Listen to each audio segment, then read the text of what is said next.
तुम्हारे ललितपुर की घटना है, 12वीं शताब्दी की, देवगढ़ की।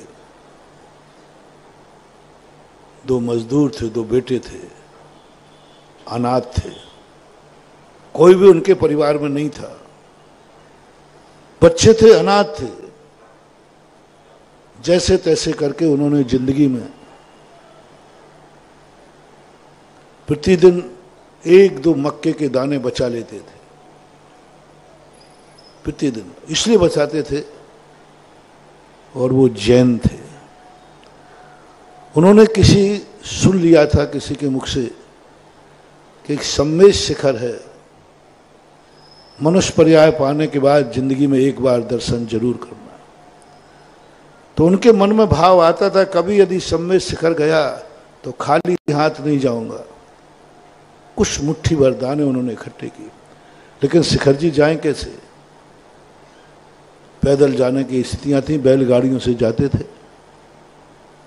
किसी दिन एक सेठ ने घोषणा की कि हम शिखर जी जा रहे हैं, जिनको मेरे यहाँ नौकर के रूप में रहना है वो जा सकता है। दोनों बालकों ने कहा बहुत अच्छा मौका है। सेठ जी के पास पहुंचे, क्या लोगे वेतन? बोले कुछ नहीं साहब, आप तो 2 टाइम भोजन दे देना, इसके अलावा मुझे कुछ नहीं चाहिए, और 2 टाइम में भी नहीं हो तो 1 टाइम में भी हम तैयार हैं। 1 टाइम भोजन बस, और कुछ नहीं चाहिए मुझे। दोनों सेवा करने में लगे। लगभग 2.5-3 महीने में शिखर जी पहुंचे। पूरा काम दिन भर में करते थे, पूरा कार्य दिन भर में करते थे, थक जाते थे। 15 दिन लगभग सेठ जी का काफिला वहां रहा।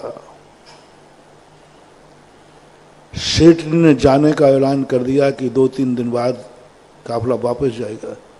दोनों बालक तड़प गए। बोले भगवान के दरवाजे आकर मैं भगवान के दर्शन करने नहीं जा पा रहा हूं, मैं शिखर जी की वंदना नहीं कर पा रहा हूं। 27 किलोमीटर की वंदना है,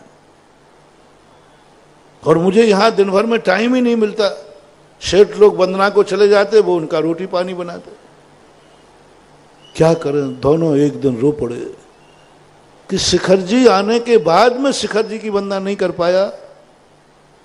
एक दिन दोनों ने मन बनाया कि दिन भर में कार्य करने के पहले, जब पूरा सेठ सो जाते, रात में चौकीदारी करते थे, उन्होंने चौकीदारी की चोरी करके कहा पर रात में चलते हैं मंदिर। जब सारा काफिला सो गया, दोनों बालक चोरी से उठ करके दौड़ लगाते हुए 27 किलोमीटर की यात्रा 4-5 घंटे में करके सुबह सेठ जी के उठने के समय के पहले ही वो अपनी ड्यूटी पे आ गए। किसी को कोई खबर नहीं। दोनों बालक बड़े खुश। ये तो मामला थी, दोनों हाथ। सुबह जब सेठ जी वहां पहुंचते हैं,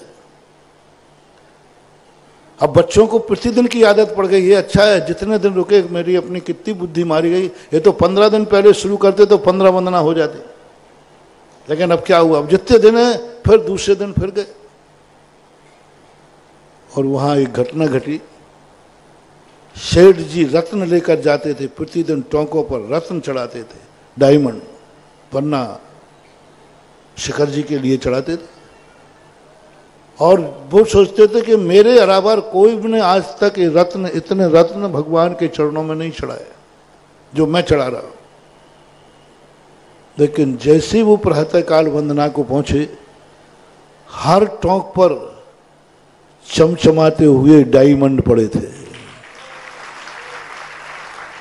वो देखकर दंग रह गए कि मामला क्या है, मेरे से बड़ा सेठ दुनिया में कौन आ गया। बड़े आदमी को वेदना तभी हो जाती है। वो नीचे उतर के आए, सारे लोगों से बोले मधुबन में पता करो यहाँ कौन सेठ आया है।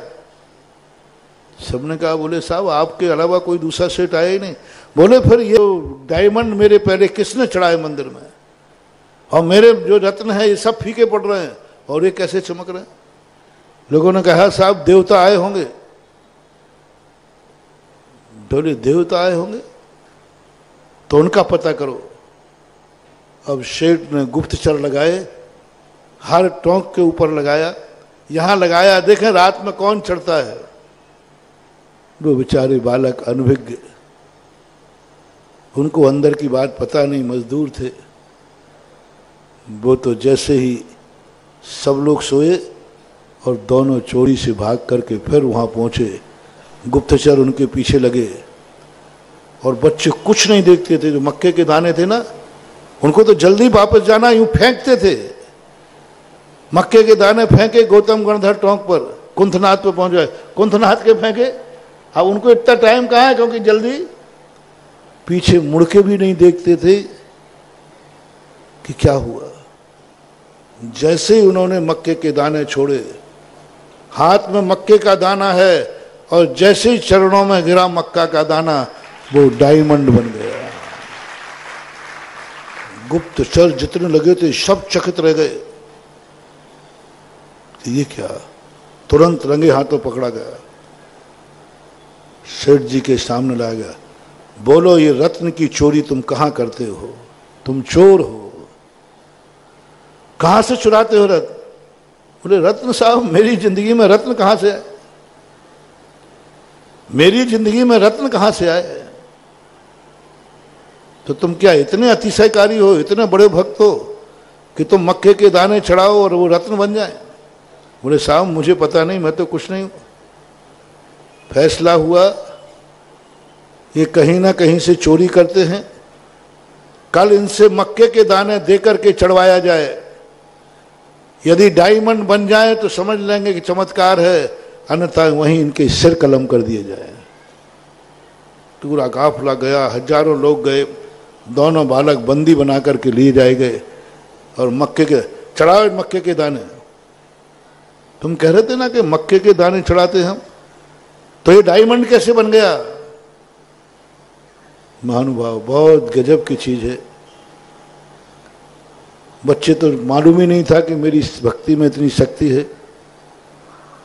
उन्होंने तो जान लिया कि आज मेरी मौत निश्चित है, लेकिन वो खुश थे कि मरूंगा तो भगवान के सामने ही मरूंगा। दोनों बालकों ने भी सोच लिया अपने पाप कर्म का उदय नहीं है। कितने भाग्य हैं कि आज हमारी मौत होगी, लेकिन सम्मेश शिखर पर होगी।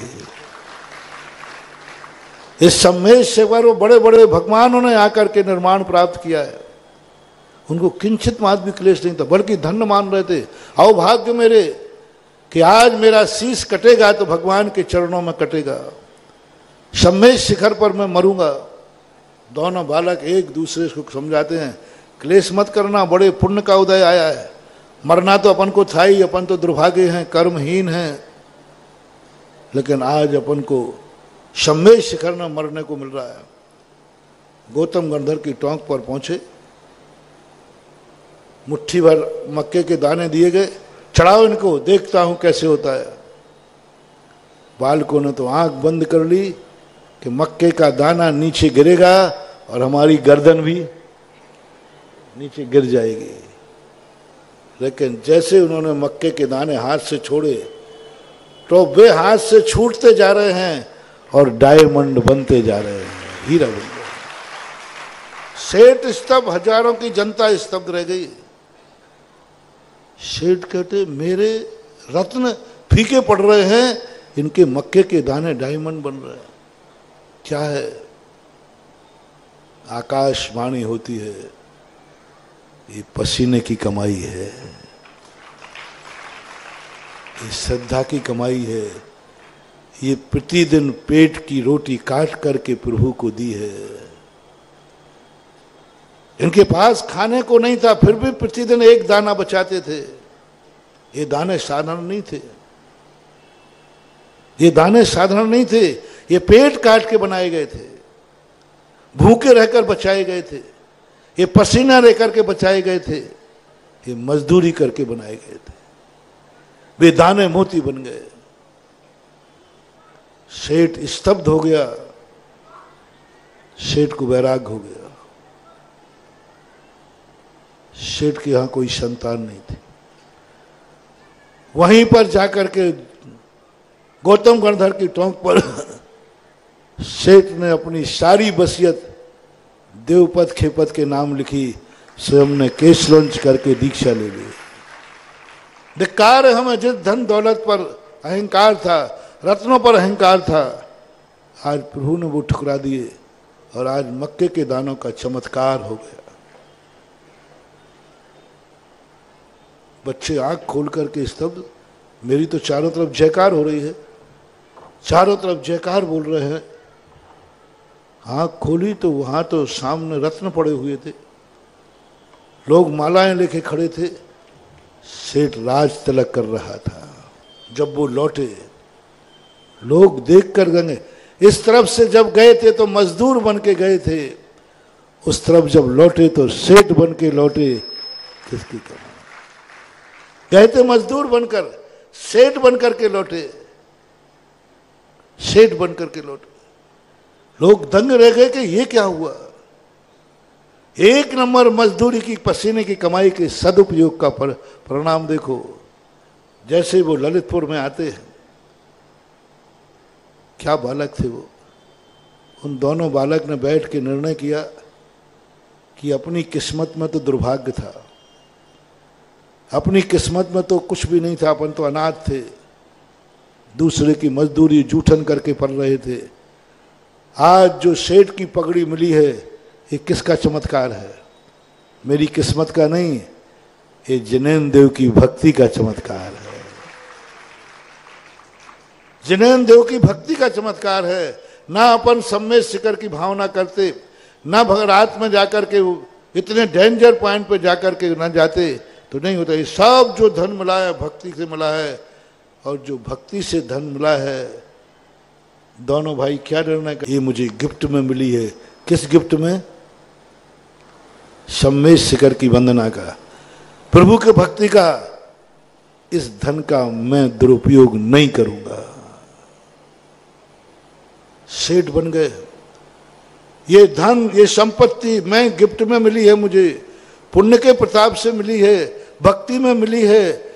इसका मैं दुरुपयोग नहीं करूंगा, इसका मैं उपभोग नहीं करूंगा, इस संपत्ति से मैं अय्यासी नहीं करूंगा, इस संपत्ति से मैं पाप नहीं करूंगा। और दोनों ने निर्णय किया। सेठ ने जो संपत्ति, वसीयत मिल गई थी, सब कुछ था, इस सारी संपत्ति को मैं देवगढ़ तीर्थ क्षेत्र बनाऊंगा।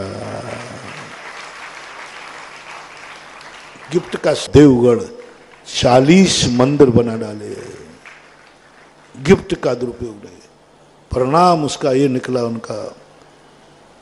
उसके बाद वे राज के सम्मान से सम्मानित होकर के राजसभा में राज रत्न की उपाधि पाई, और अंत में बहुत बड़े सेठ बनकर के मरण को प्राप्त हुए। वृत्ति बन के बड़े संलेखना पूर्वक मरण प्राप्त किया। किसका परिणाम? 2 चीजें। इधर से जब गए थे, वो मक्के दाने किसके थे?